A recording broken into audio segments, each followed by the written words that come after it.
Hai, sekarang ni Hilman nak tunjuk tutorial bagaimana nak menggunakan AI Signal Manual. Okay, firstly, anda klik saja AI Signal Manual. Kemudian anda boleh lihat ada 3 option instrument which is Forex, Commodity dan Index. Kalau anda suka trade gold, anda klik saja Commodities. Kemudian anda klik gold. Kemudian anda boleh lihat 3 jenis time frame which is M15 lebih kepada setup retracement, H1 lebih kepada setup follow market direction dan H4 lebih kepada setup swing. Kalau anda nak trade H1, anda klik saja H1. Kemudian anda tunggu AI beri signal. Jadi dekat sini anda boleh lihat di mana AI telah bagi signal buy. Jadi anda fokus kepada support level. S1 dan S2 ni apa? Ini adalah zone price untuk anda entry.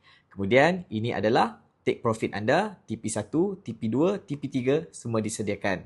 Dan kawasan the best untuk anda entry bila price masuk di 3327 anda boleh langsung entry. Itu saja.